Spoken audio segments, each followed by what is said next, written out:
Cześć, kolejny odcinek na naszym kanale, tym razem nie w garażu, nie na torze, a nadal z motoryzacją. Jesteśmy w siedzibie Inter Europol, gdzie mamy możliwość pokazać Wam bardzo ciekawą kolekcję. Sami zobaczcie.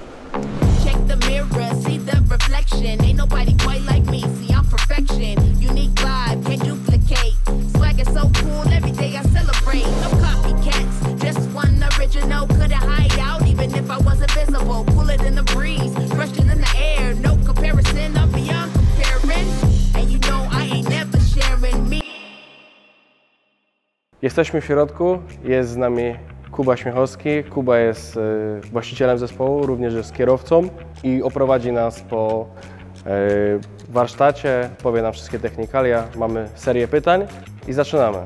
To mamy bolid LMP3. LMP3, który w tym roku brał udział W tym roku braliśmy udział nim w LMS i Michelin Le Mans Cup i Ultimate Cup Series, taka seria, powiedziałbym, bardziej narodowa, francuska. I właśnie widzimy, że jest rozebrany. Widzimy silnik. Co tutaj mamy za motor? To jest Nissan tuningowany przez Oreca V8. Ostatni rok dla tego motoru. W przyszłym roku zmieniamy na Turbo V6. Turbina jedna. Okej, jaka to jest pojemność? Tym, o ile dobrze kojarzę, jest 5. Zmienili z 5,6 na 5. Czyli pojemność jest 5 litrów. Chwileczkę, spojrzę jeszcze. Możliwe, że to jest 5,6 w sumie. A, 5,6 zmienili na 5,6. No dobra. To... A w przyszłym roku będzie 3,5 Toyota V6 Biturbo. Za rok zmieniamy na 3,5 Biturbo i to już zostanie prawdopodobnie do końca homologacji, która na ten moment jest przewidziana do 2027 roku. To krótki okres. Niewykluczone, że przedłużą jeszcze, myślę. No i tak jak Wiktor dobrze spojrzał, że są czarne cewki, czyli każdy w cudzysłowie Domorosły tuner. Domorosły tuner byłby niezadowolony z tego. Nie my to wybieramy niestety. Tutaj, jeżeli chodzi o silnik, wszystko Oreca decyduje i oni wszystko związane z silnikiem muszą zmieniać. My nie możemy tutaj się dotykać. Bo żeśmy tego nie powiedzieli. Silniki... Aha, inaczej, bo rozmawiamy o bolidzie LMP3. Tutaj jest do tej homologacji konkretny silnik, konkretnego producenta. Do LMP2 za chwilę podejdziemy, to jest zupełnie inny świat. Te silniki są zaplombowane, tak? Tak, tak. Nie możecie nic zrobić. Komputer jest też zaplombowany pewnie. Czy nie? Od silnika. Komputer też jest zablokowany akurat w LMP3. Nie możemy nic, jeżeli chodzi o komputer, nie możemy nic tam zmieniać. Czyli jeżeli chcecie zrobić remont silnika, pakujecie go, wysyłacie paletą czy tam boksem, przysyłają na podmiankę i... Czy nie?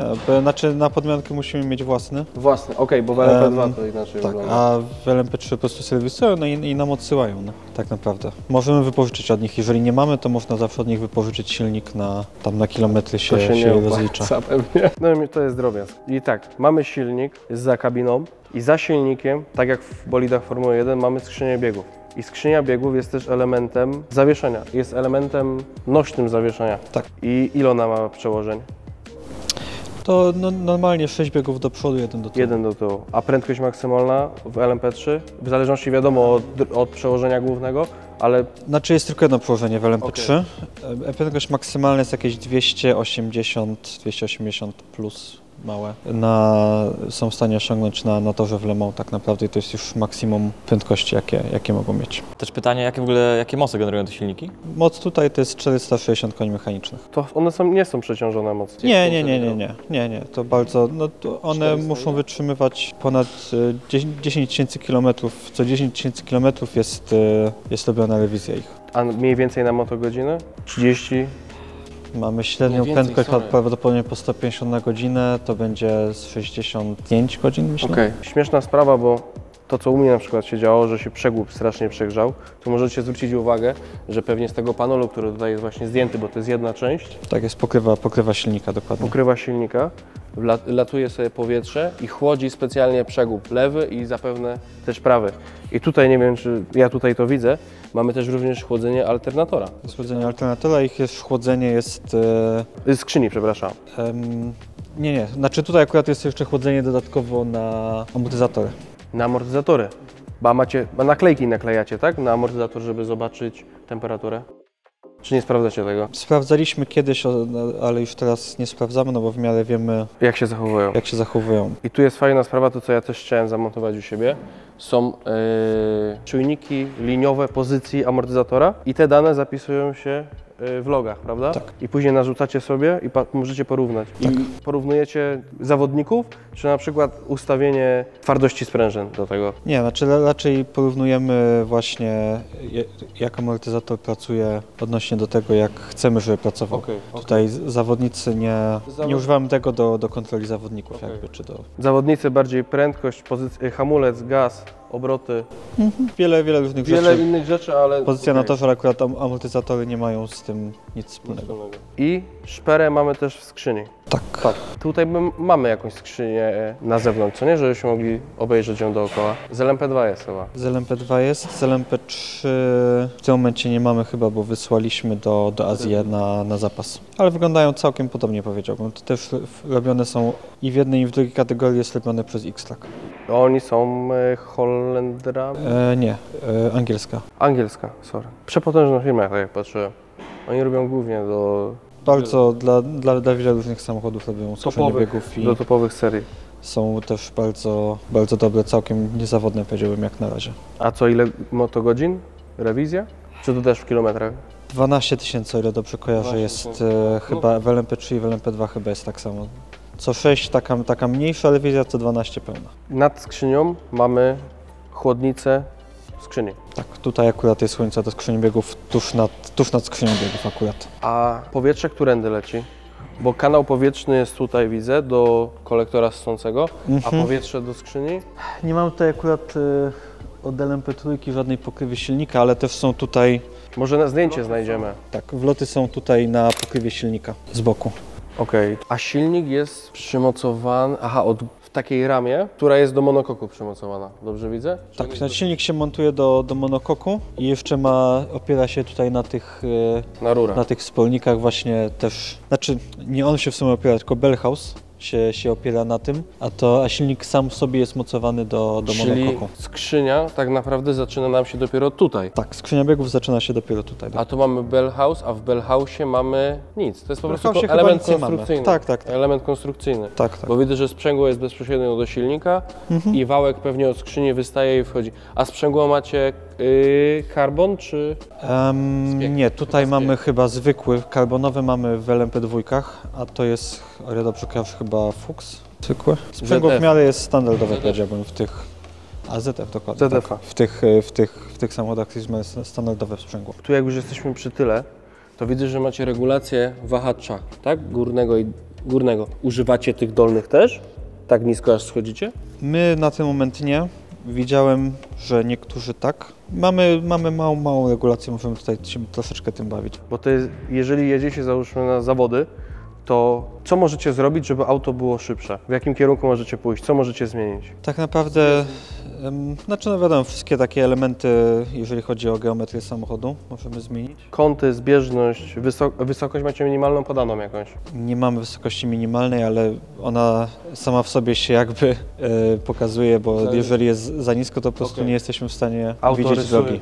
Dokładnie. Rysuję po Jesteśmy asfalcie. ograniczeni zużyciem planków, które są pod samochodem, gdzie jest minimalna wartość, do której nie można przekroczyć po wyścigu. Macie jakąś podłogę, żebyśmy mogli rzucić okiem na to? Tu Możemy jest zaraz jakiś przynieść. Kevlar. Tak, ale podłogi są z drewna. Aha, To jest Kevlar, podłoga jest z a Kevlaru. dlaczego są podłogi dyfuzor. drewniane? Po prostu jako taki właśnie ogranicznik, powiedziałbym, właśnie dla wysokości. Bo karbon F1 tak samo ma, tylko że oni akurat nie mają z drewna, tylko oni mają jakieś bardzo z innych materiałów, ale tak samo mają takie podłogi pod samym podłogą zrobioną z włókna węglowego. I dobra, mamy tył. Przechodząc bliżej przodu, w środku znajduje się zbiornik. Tak, zbiornik jest zaraz za kierowcą. Za kierowcą. Można otworzyć tamtej strony drzwi. Można oczywiście.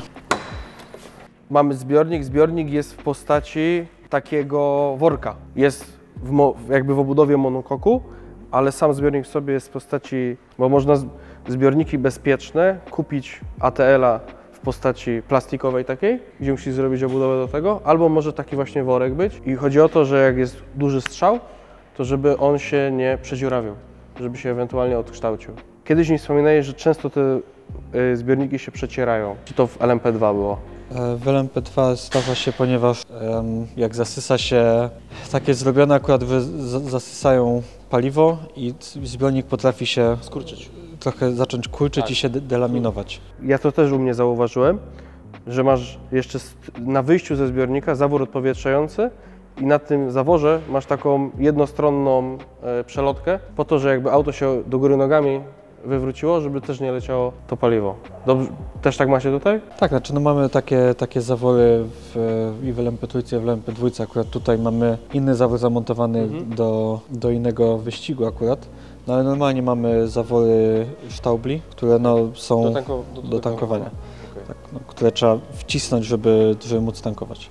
I tam nie można żadnej próżni mieć, to grawitacyjnie musi wszystko lecieć. Tak, przy tankowaniu. tankowanie wszystko jest u nas grawitacyjnie, nie można ani jakiegoś Napompować ciśnienia, ani nic takiego powietrzem. robić, tylko zwykła grawitacja.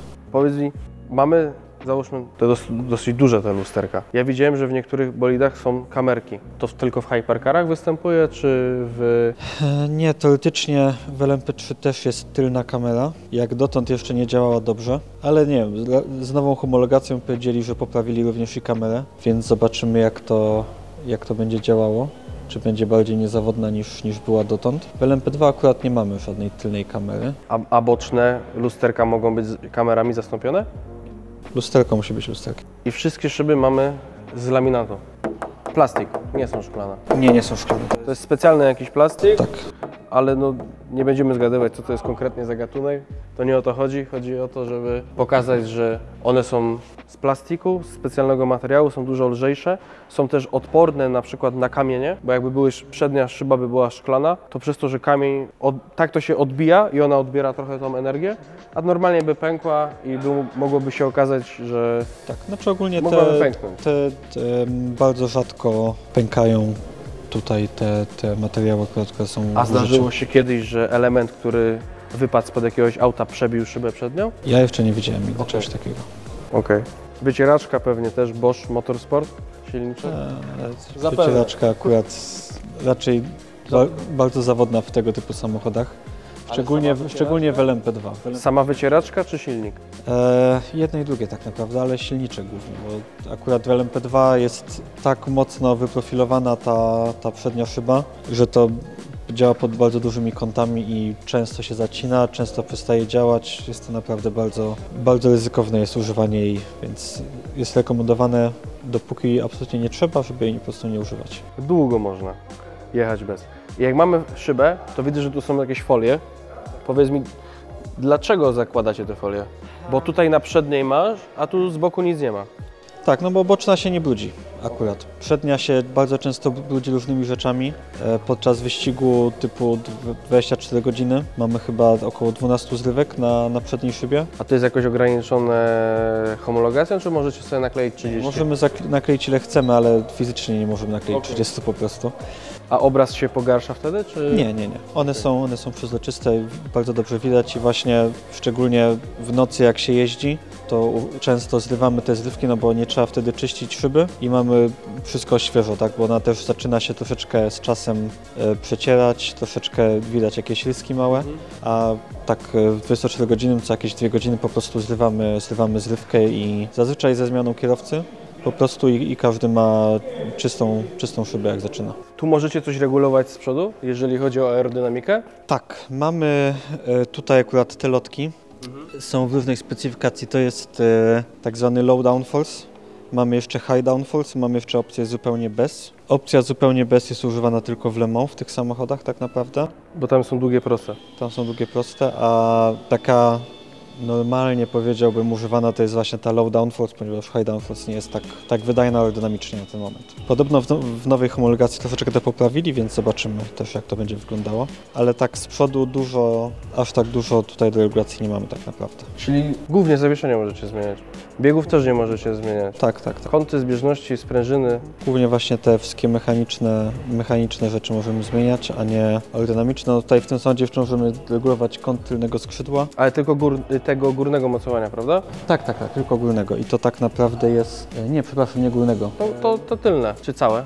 Całe, bo to z góry jest przymocowane, jest jeden kąt tak naprawdę. Zmieniamy tylko te tutaj podkładki, żeby całość była pod innym kątem. Czyli nie ma otworów? Nie, to po prostu zmieniamy tutaj, tak. I to też możecie? Nie, to jest tam przymocowane na stałe. Aha, dobra. Wiesz co, ja mam do Ciebie pytanie jeszcze jedno. Jak na przykład, jak to widzisz w tych czasach, jak są, wiesz, te symulatory takie bardzo rozwinięte do wyścigów? Czy treningi na takich symulatorach przykładają się do takiej realnej jazdy? Takich, wiesz, już tak w pełni profesjonalnych takich symulatorach, nie? Tak, zdecydowanie. Myślę, że się przykładają. My akurat mamy kierowcę, który z nami współpracuje i on przygotowuje symulator dla nas oparty na R-Factor 2, więc niby nic powiedziałbym szczególnego, ale wydaje mi się, że jest to naprawdę dobrze odsterowane. Szczególnie w tym roku, gdzie bardzo dużo jeździłem przed wyścigami w Stanach. Na większości torów nigdy nie byłem, to od razu przyjeżdżając tam już od razu była taka naprawdę dobra baza do rozpoczęcia takiego prawdziwego ścigania. To mówimy o bazie, jeżeli chodzi o wiedzę toru, o układ zakrętów, o przechylenia, ale później... Punkty hamowania też Też w miarę wszystko podobne było, tak, biegi, to wszystko odczucia były, jeżeli chodzi o samo prowadzenie samochodu, były naprawdę bardzo zbliżone do prawdziwego świata. Nie wiesz, co się pytałem, bo na przykład tak samo jak był film, nazywał się Gran Turismo, nie wiem, czy oglądaliście. No, że właśnie pokazuje całą tą historię tego chłopaka, który ścigał się tylko na symulatorze i potem wygrał ten główne zawody na symulatorze i jakby normalnie ścigał się potem wyścigową, nie? I stąd też pytanie, bo na przykład wiem, że w drifcie jest chyba więcej przypadków jest, nie? Że ktoś załóżmy driftują sobie na symulatorach w domu i potem wsiadają do auta i jakby łatwiej to im się wszystko prowadzi już, nie? Ja uważam, że drift jest dużo tańszy od... Tak, tylko bardziej chodzi mi o przełożenie jakby klasy wyścigów, nie? Bo wy na przykład nie ma u was okresu załóżmy przestoju z zawodami czy z treningami, jakby cały... Jak to właśnie wygląda u was? Kiedy się zaczyna sezon? Tak naprawdę sezon się nie kończy, bo w Europie sezon trwa od kwietnia do października, w Stanach od stycznia do października, a teraz jeszcze jedziemy do Azji od grudnia do lutego, więc tak naprawdę Cały czas, nie? taki wolny miesiąc, gdzie nie ma żadnego wyścigu, to jest tylko listopad tak naprawdę. To akurat żeśmy się wstrzelili. Dokładnie. A ten bolid wyjeżdża na wyścigi za niedługo? Nie, ten czeka na rozpoczęcie sezonu w Europie, ponieważ będziemy wszystko o czym jeździmy w Azji już jest dawno w Azji, No właśnie. a ten czeka na upgrade do nowej homologacji. A jak wygląda na przykład transport do Azji? Ile musicie wcześniej wysłać? Bo auto wysyłacie w kontenerze, a ciężarówki? Pracujemy z kontenerów, Okej. nie wysyłamy ciężarówek. Tak samo zresztą w Mistrzostwach Świata, jak się ścigaliśmy, to wszystko się pakuje do kontenera i pracuje się po prostu z kontenera, jak się wyjeżdżało poza Europę. Czyli I ile aut wchodzi?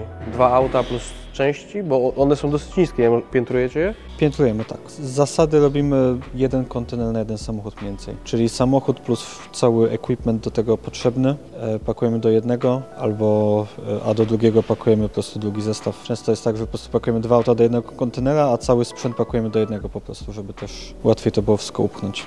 Auta po prostu idą na górę, I organizator serii zajmuje się transportem tych kontenerów między weekendami. tak. A co jak na przykład byłby wypadek i mamy zniszczony cały, no najgorszy chyba tył jest, prawda? Bo tutaj jest wszystko odkryte i masz blisko do silnika. Co w takim wypadku robicie? Nie wiem, Naprawiamy, no. Ale to na wyścigach musicie. Tak. W tym dniu, bo załóżmy one w niedzielę wieczorem są pakowane, pewnie w poniedziałek wyjeżdżają i załóżmy, nie wiem, wyścigi są 3 tygodnie później, to co, to możecie wyjąć to z tego kontenera i wysłać to jeszcze raz? Nie wiem, no bo jest mało czasu. Dostajemy kontener tak naprawdę, w przypadku teraz Sepanka jak jedziemy, dostaniemy kontener we wtorek, o ile się nie mylę, a jeździmy w środę po południu już, więc czasu jest całkiem mało, żeby to wszystko ponaprawiać, jeżeli coś się stanie tak naprawdę, więc... A macie kogoś tam Polski, czy tam, nie wiem, od was zespołu na miejscu, czy cały zespół dolatuje? Cały zespół dolatuje. Wow, to jest bardzo duża logistyka, żeby takie coś zorganizować. Tak. Hotele, auta na miejscu, wyżywienie to akurat pewnie jest catering na torze? Jest, ale często w zależności gdzie, no albo jest bardzo, bardzo słaby i zazwyczaj bardzo drogi, więc zazwyczaj w Europie sami gotujemy dla siebie, a jak jesteśmy gdzieś poza Unią Europejską, zazwyczaj jakoś sami organizujemy po prostu jakieś jedzenie. A załóżmy, jesteśmy w Europie. Mamy naczepy, mamy ciągniki, bo jesteśmy w Barcelonie, kończy się weekend wyścigowy i co się dzieje z tym sprzętem? Sprzęt wraca tutaj do Warszawy. Czyli za każdym razem z takiego weekendu wyścigowego wracacie tutaj z autami? Jeżeli jest czas, tak, to jest preferowana opcja. Jeżeli mamy, takie mieliśmy teraz pod koniec roku sytuację, mieliśmy wyścig w Mugello we Włoszech, a 2 tygodnie później mieliśmy wyścig w Portugalii. No to musieliśmy przygotować samochody we Włoszech, no bo żeby wrócić i pojechać do Portugalii, to byśmy tutaj byli tak naprawdę 2 dni. 1 dzień, bo podróż do Portugalii to jest 5 dni, a musimy być tydzień przed wyścigiem tam. Bardziej się opłacało akurat przygotować samochody tam na miejscu we Włoszech, zostać parę dni dłużej i wysłać wszystko od razu do Portugalii. Ale z zasady staramy się zawsze, żeby samochody wracały tutaj, no bo tutaj mamy najlepsze narzędzia, żeby to wszystko zrobić porządnie, tak jak chcemy to zrobić. Jak macie taki weekend wyścigowy, to bo rozumiem, że też są, nie wiem, bo w Europie jedziecie kilka serii naraz tym samochodem, czy zazwyczaj to jest tak, że samochód jeden przynależy do jednej serii, a jak jedziecie inną serię, to macie drugi taki sam samochód LMP3? W zależności od serii tak naprawdę, bo mamy 4 samochody mieliśmy w tym roku. LMP3, gdzie jeden jeździł tylko w Mistrzostwach Europy, 2 jeździły w Mistrzostwach tym Le Mans Cup, takie supportujące, no to muszą być wtedy inne samochody, bo nie możesz startować tym samym samochodem i w tej serii, i w tej serii. A samochód właśnie w tej serii Ultimate Cup to były tak trochę rotowane między tymi samochodami właśnie z Le Mans Cupa. Tam używaliśmy tych samych aut właśnie. Jak już jesteśmy przy autach i przy eksploatacji tego, co się dzieje na torze, co w sytuacji, bo mamy wyścigi długodystansowe, czyli to auto jest dzielone między 2 albo 3 kierowców, tak? Zazwyczaj 3, w naszym przypadku raczej. I co jeżeli taki kierowca rozbije samochód na torze? Jest ubezpieczenie, czy nie ma ubezpieczenia? Czy ubezpieczenie jest, ale się nie opłaca? Różnie tak naprawdę. Zazwyczaj jest ubezpieczenie. Czy się opłaca, czy nie, no to już wydaje mi się, trzeba by spytać każdego z osobna, bo każdy ma trochę inne zdanie na ten temat.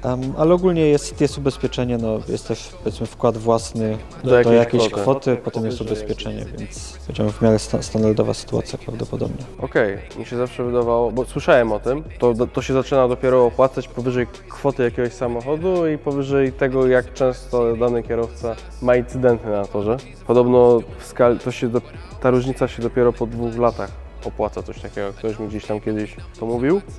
Nie, to u nas tak nie działa. Znaczy to wszystko zależy od tego, ile razy się rozbije. No możesz zaryzykować, nie ubezpieczyć, nie rozbije się ani razu, wygrywasz. Rozbije się 3 razy powyżej wkładu własnego, no to już lepiej było wykupić ubezpieczenie. No. A przy takim uderzeniu w tył, no bo jeżeli mamy samochód, no to mamy jeszcze tą blachę, która to przyjmie. A tu jakbyśmy uderzyli na przykład w koło, mielibyśmy delikatny kontakt z zawodnikiem, no to przecież wszystko przenosi się na skrzynię, na półoś.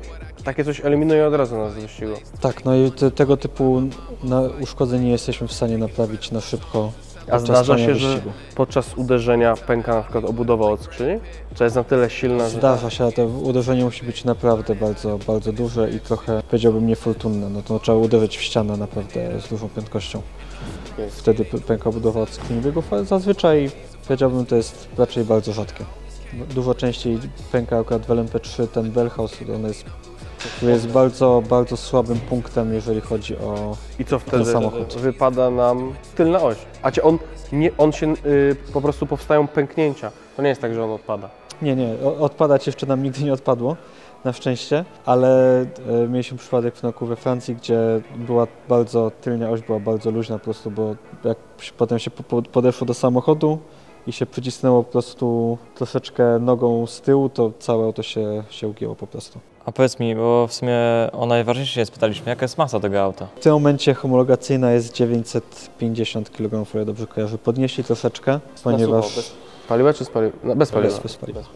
Bez paliwa, no ale tam powiedzmy ze wszystkimi płynami, oleje, płyny hamulcowe, to wszystko jest wliczone już w to. Czyli w sumie to jest fajne, takie bardzo wyrównane, nie? Że wy macie dane takie, wiesz, rzeczy, które muszą być, że silnik, wszystko sztywne. To jest tylko kwestia rzeczywiście kierowcy, nie? Wtedy co do kierowcy wyników. i ustawień po prostu, jaki zespół jest w stanie wymyśleć na tym danym torze tak naprawdę. A tak było od zawsze, że nie można było ruszać silników, że zespoły nie mogły same tego przerabiać, czy zawsze było tak, że były, załóżmy, dane silniki do serii i tyle, czy można było jak to było? Raczej mało jest spotykane, żeby można było coś ruszać po silnikach. W większości jakby serii, w których ja uczestniczyłem, silniki były raczej raczej zamrożone, tak, no bo to czy w formułach też są zamrożone, czy tutaj właśnie w tego typu prywatnych, że tak powiem, zespołach, wyścigach są zamrożone. W Hypercar czy Formule 1 jest coś innego, tam jest bardziej chodzi o właśnie wojny producentów, a tutaj chodzi bardziej o wojny zespołów, więc wszystko starają się trzymać dla wszystkich jako te same części. Musi też być wyrównane, bo jakby była wojna nie zespołów, tylko producentów, no to i nie byłoby regulaminu, to cena by nie grała roli. No tak, oczywiście. Nieskończone udoskonalanie i to generuje największe koszty. Wymyślanie kolejnych rzeczy. Rzucimy okiem na ten drugi rozebrany z przodu? No, tylko wiesz, też mam pytanie, bo mamy 3 jakby rodzaje, tak? Z LMP1, 2 i 3, tak? Czy LMP1 już nie ma, teraz jest jakby Hypercar. Okej, czyli mamy 2 i 3, czyli ta trójka jest taki właśnie najsłabszy, czy Jest jeszcze LMP4. czym większy numer, to jest bardziej taki, w tą stronę to idzie, tak?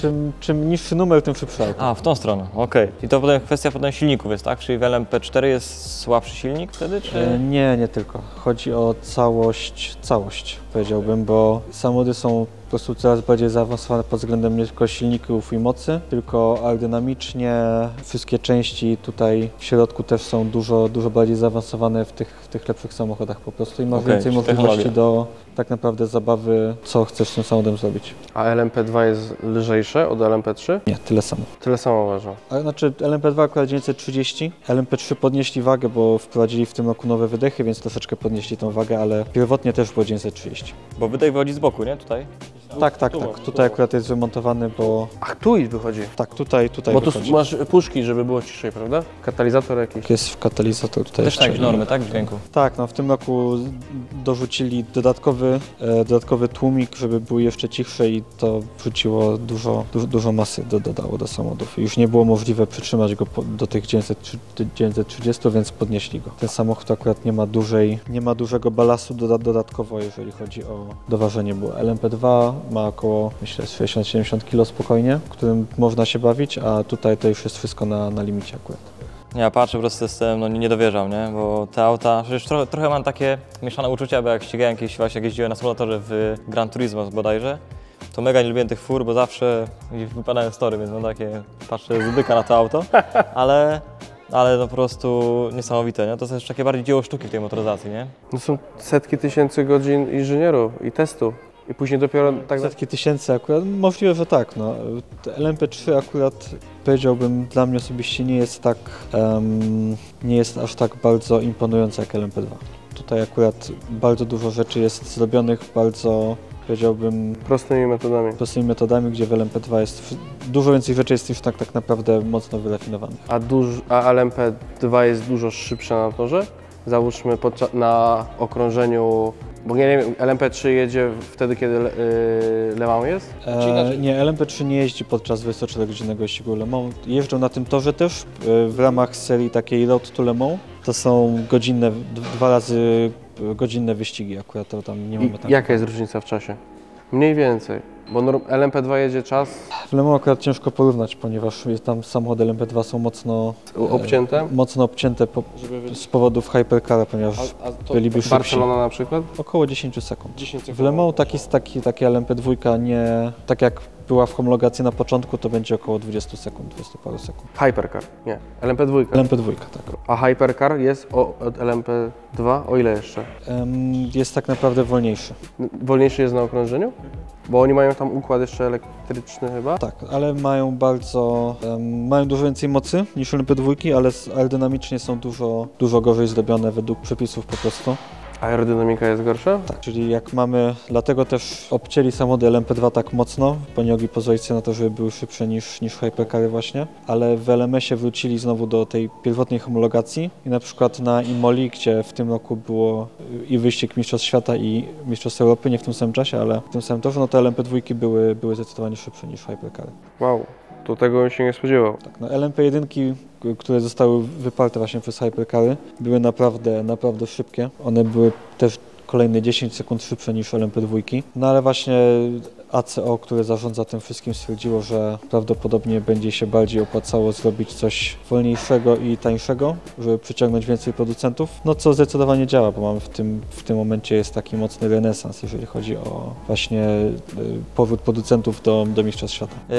Wiesz, też mam jedno pytanie co może ludzi zaciekawić najbardziej. Ile to pali? Jakbyś tak, nie wiem, załóżmy na bardziej motogodzinę, czy Zużywamy około 100 litrów paliwa na godzinę. na godzinę? Czyli 100 litrów na 160 km pewnie, coś takiego.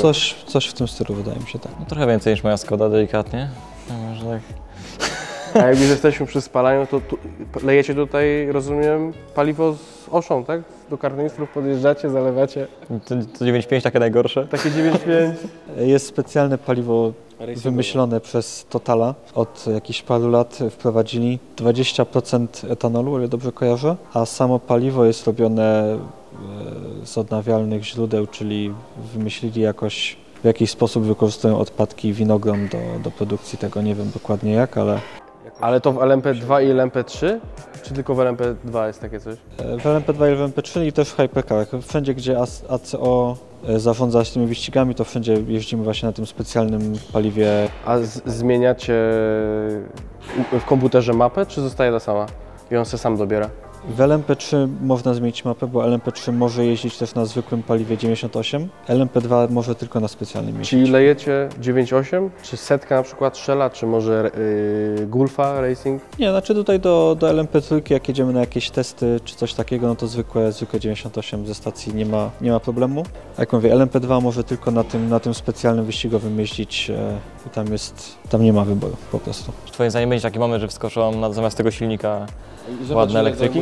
Nie wydaje mi się, bo tak patrząc na to, co się dzieje, ja osobiście nie wierzę, że elektryki są przyszłością motorsportu, ogólnie motoryzacji tak naprawdę. Obawiam się, nie wydaje mi się, że jest to najlepsze rozwiązanie, jakie można znaleźć tak naprawdę. Więc no już zresztą teraz widać, w WRC też się zaczęli wycofywać z tych hybryd tak naprawdę.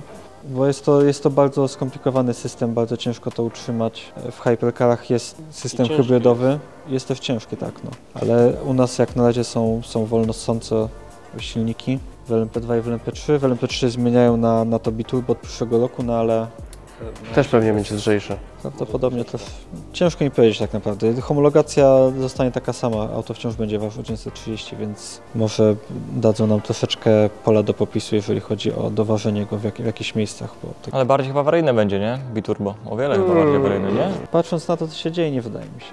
Na początku też tak myślałem, ale nie widzę szczerze mówiąc, zbytnio wielu awarii w tym momencie. Już to jest chyba w miarę dobrze dopracowane. Nie oczekuję jakoś szczególnych problemów, szczerze mówiąc. Te silniki też nie są na limicie, myślę, W ogóle ich nie są możliwości, jak więc... V6, czy ja w tym, ten ma dużo mniej koni na litr niż ja w BMC zrobiłem. Tu można by było ze spokojem. Jude chyba robi te, a nie, to jest 5-6 litra. To oni robią, To jest 5-6, tak. No. nie chcę skłamać, ale 100 koni więcej jak nic. Nie no, spokojnie można było wyciągnąć dużo więcej mocy z tego samochodu. Okej. Bo w Le Mans chyba taką, wiadomo, że kierowca jest tutaj też główne skrzypce gra, ale chyba najciężej mają mechanicy, nie? Bo oni chyba cały czas działają, nie? Tak, Bez przerwy. zdecydowanie. Kierowca może sobie na spokojnie odpocząć, przespać się, jeżeli jest w stanie, ale mechanicy czy inżynierowie muszą być cały czas czujni, tak? Szczególnie tak naprawdę inżynierowie, mechanicy też są w stanie, widziałem, zdrzemnąć się na jakieś mini drzemki 15-minutowe. Główka tylko opada na chwilę. Dokładnie, a w LMP2 jako, że mamy telemetrię na żywo cały czas, no to oni przez cały wyścig patrzą tylko na ekran, co się dzieje z samochodem, gdyby coś się zaczęło dziać, czyli można było to wystarczająco wcześnie wyłapać. Okej, a jakbyś chciał się pochwalić, jaka była pozycja wasza na ostatnim Le Mans? No, na setnym to wygraliśmy. W zeszłym roku, w tym roku niestety tylko drugie miejsce udało nam się zająć. Niestety mieliśmy trochę pecha, odpadło nam koło po 4 godzinach od startu. Straciliśmy prawie 2 okrążenia i do końca wyścigu staraliśmy się tylko nadrobić to, co straciliśmy. Koniec końców nie udało się do końca tak jak chcieliśmy, ponieważ no myślę, że w tym roku też byliśmy na pozycji, żeby wygrać tak naprawdę, no ale przez to, że mieliśmy ten problem z kołem, to się nie udało. Ale historia znajoma, chyba kiedyś mi się obiło uszy, że chyba w F1 była taka sytuacja, że zawodnik był pierwszy i po zmianie kół chyba nie dokręcił koła mechanik. A wy nie dokręciliście? Nie, my mieliśmy inny problem akurat. Koło było dokręcone, to już jechało drugą godzinę tak naprawdę i po prostu mieliśmy problem z mocowaniem tam do hamulcy i coś takiego. A jeszcze mam pytanie, a na przykład wiem, że jak zawsze jest w F1, nie? Że kierowcy chodzą na siłownię, mają też wszystkie, wiesz, do trenowania głowy, mięśni i tak dalej. U was tak samo jest? Że macie normalnie siłownię dla swoich zawodników? Znaczy mam taką małą siłownię tutaj akurat w warsztacie, z której czasem korzystam, ale tak to każdy kierowca raczej jest odpowiedzialny sam za swoje przygotowanie fizyczne. Tak. Zazwyczaj to są kierowcy z zagranicy, więc oni nie będą specjalnie na siłownię przylatywać. Ale normalnie mają takie właśnie takie powiedzmy ćwiczenia jak w F1 na te przeciążenia. Tak, znaczy, każdy taki, powiedziałbym, profesjonalny kierowca, no na pewno jest przygotowany fizycznie wystarczająco dobrze. Też nie mamy aż takich przeciążeń jak w Formule 1 na zakrętach. Wciąż mamy ponad 3,5 G, no ale oni mają do 5, więc to też jest duża piątka to już różnica, jest... no. A wspomaganie kierownicy macie, czy nie? Tak jest, no, przez to, że samochód jest całkiem ciężki, koła są całkiem szerokie, bez wspomagania nie było to możliwe. No, w formule, która waży 500 kg w porządku, ale tutaj bez wspomagania nie jesteś w stanie kręcić kierownicą. No i też duży docisk jest, nie? To wszystko jakby działa. A macie też jakąś taką informację o sile docisku, jaką generuje przy załóżmy takiej najwyższej prędkości maksymalnej ten samochód? Ten bolid znaczy. Mam taką informację. No to pewnie są ilości ogromne, nie? Patrząc na to, ile to jest aerodynamiki. To... 1,5 tony, coś takiego? Myślę, że chyba 1800 było, musimy zobaczyć. Ten bolid, co był na Poznaniu, to on 2 tony miał być. To jest niemożliwe, nie? Jaka to jest siła. 1600 mamy. To na tych wszystkich elementach spokojnie można stawać, bo nic nie może się stać z nimi, nie? Po prostu. No jak To tyle wszystko wytrzymają jest, rzeczywiście. Wszystko jest odporne na wszystko tak naprawdę. Bo to jest karbon, tak? Wszystko? Czy Tak, to jest... wszystko jest z włókna węglowego. Tak samo wszystko, Cała konstrukcja, wszystko jest z włókna węglowego. Wszystko co widać tutaj, co jest oklejone, to wszystko jest włókno węglowe. Nie ma części, która jest zrobiona z czegoś innego tak naprawdę. A olej gdzie macie? Zbiornik oleju? I ten do szybkiego tankowania. A zbiornik na olej? Bo widzę, że jest sucha miska. A tu jest zbiornik na olej. Tutaj się wlewa olej do silnika. Zbiorniczki takie jak u mnie. Pedal box jest też taki jak u mnie. Zobaczcie, tu wszystko idzie. Ale chłopie, patrz, z tego przodu jest taki bardziej agresywny, co? Taki jest, jakby uciąć przód i tył, to jest taki go-karcik, nie? Typowo, śmieszny. Wie, to wygląda jakieś były takie resoraki. Kojarzycie, co jeździmy do grądami po ścianach, tak samo to wygląda. Czemu macie tutaj markery porobione? Że nie można ruszać tego? Nie, można. Mamy amortyzatory, mamy kontrolę jaką chcemy tak naprawdę. Jest tylko homologowany jest tylko producent, tak? PKM musi być. A te znaczniki robicie, bo to wasze znaczniki są, co nie? Znaczy te kreseczki są nasze. Tak, to markery. Nie, myślałem, że musisz na takiej wartości zostawić go. Nie, możemy regulować jak chcemy tak naprawdę. Możemy też prosić o inne krzywe niż standardowe, więc są bardzo... Amortyzatory są w miarę, powiedziałbym, otwartym narzędziem, nad którym możemy pracować. No i masa przecież tych amortyzatorów w porównaniu do na przykład, nie wiem, do osobówki, jak masz taką długą lagę. A sprężyny gdzie tutaj? Czekaj. Tu wkładać, to jest zestaw na oś przednią albo tylnią, co nie? Nie. To jest tył, To jest tył, a to jest przód. A sprężynę gdzie masz? Inaczej jakoś rozwija. No nie, no ale to z tyłu, a z przodu? z przodu nie mamy. Nie macie sprężyny? Mamy torsion bary z przodu. Okej. W LMP2. Mamy tylko sprężynę do trzeciego elementu, ale tutaj w samym amortyzatorze nie mamy z przodu. O, a tu mamy skrzynię całą, co nie? Na zapas? Tak. Głównie na zapas. One się akurat szczególnie nie zużywają. A jest jakaś taka norma, że nie wiem, że po 200 godzinach trzeba go wymienić, bo naprężenia wewnątrz nie ma coś takiego. Jak pęknie, to pęknie. Każda część teoretycznie ma rekomendowaną długość życia po prostu. No ale Bellhouse akurat nie jest częścią, która się masywnie zużywa. Wiele innych części, które trzeba zmieniać dużo częściej niż to. No i skrzynia się przykręca do Bellhouse'u. To jest przód, tył, zmiana biegów jest tu, olej do skrzyni. Zobaczysz z drugiej strony jak to jest A zamknięte. tutaj z tyłu przykręcamy cały tył. Zawias. Nie, cały tylne skrzydło jest tutaj Docisk, do okej. tego przymocowane, do skrzyni biegów. A ta wybierak do zmiany biegów od kiedy jest elektryczny? Serwomotor. Bo kiedyś była pneumatyka, czy od zawsze jest? Od kiedy ja jeszcze znaczy na pewno ta homologacja od 2017 roku ma elektryczne na pewno. Nie wiem jak było wcześniej, szczerze mówiąc. Tutaj mamy podłogę. To jest ten tak, element. tutaj jest ta część podłogi, dokładnie. To chodźmy, bo żeśmy rozmawiali o tym, że i tu masz ten marker, który możesz użyć, nie?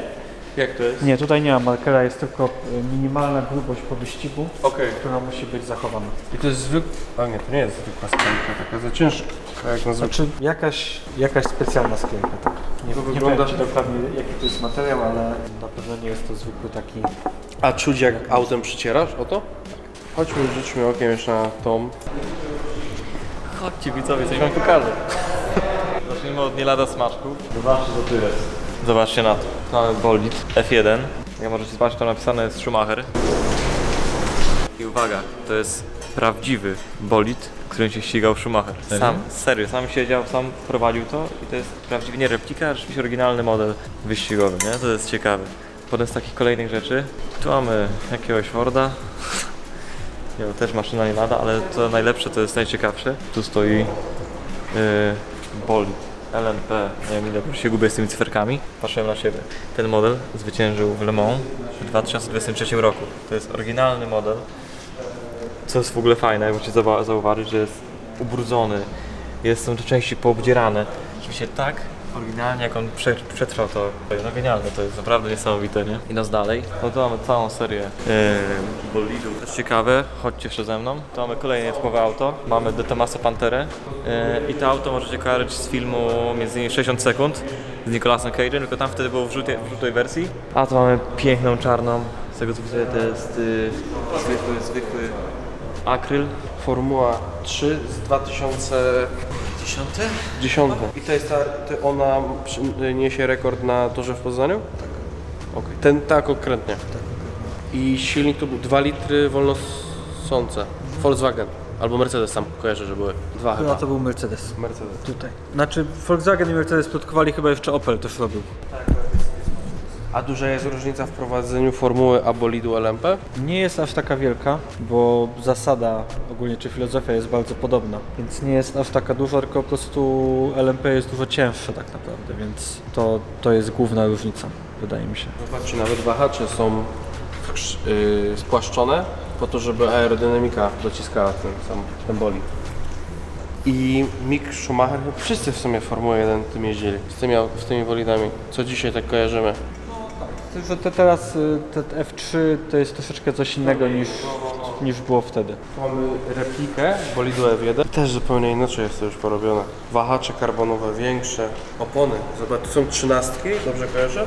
Czy 12? 13, a to są chyba 17 albo 18. A to są bolidy Formuły 1, ale z lat. I obydwoma jeździł Schumacher, czy jednym? Obydwoma. A ile na przykład jest takich bolidów, którymi Schumacher jeździł w tych latach? Znaczy na palcach jednej ręki można powiedzieć. Albo na jednej, albo na dwóch. Nie jestem do końca pewien.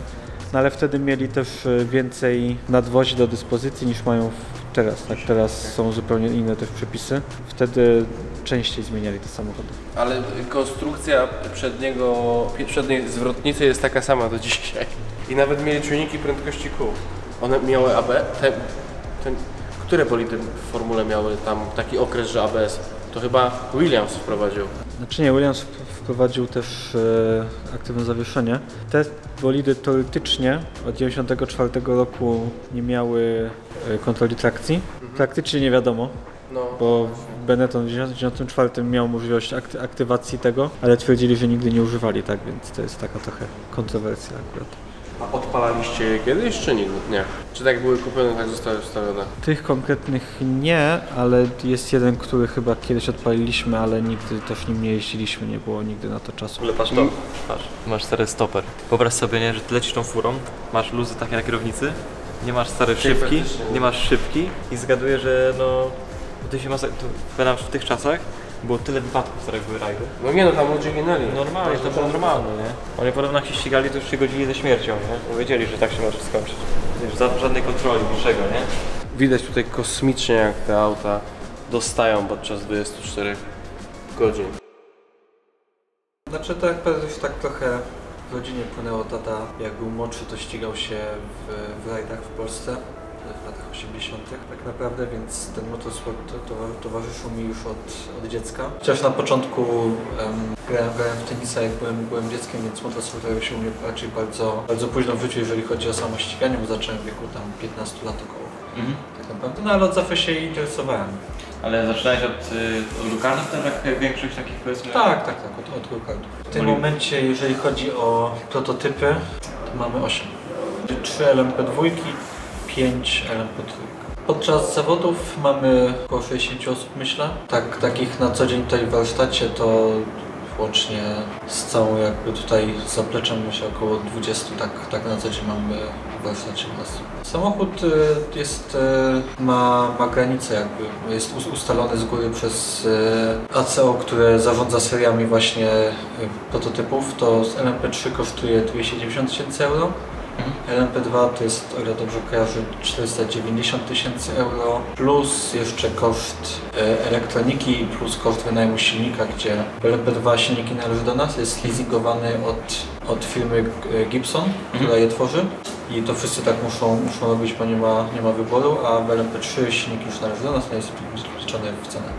Ciężko mi powiedzieć, kupiliśmy samochód 2 lata temu, który monokok miał numer 104, a od tego czasu zrobili jeszcze parę innych samochodów, więc te samochody są już tak naprawdę od 2017 roku homologowane. No i bardzo dużo, to jest najlepsza konstrukcja LMP2 i wszyscy na niej jeżdżą, więc pomimo tego, że jest 3 producentów, którzy robią te samochody, sprzedają więcej samochodów, niż są w stanie wyprodukować. Nie, no oczywiście, jak najbardziej czuję z tego frajdę. No jest to co roku, powiedziałbym, jest zawsze coś trochę nowego, zawsze coś wchodzi innego, czy może trochę inne opony, czy inne przepisy akurat.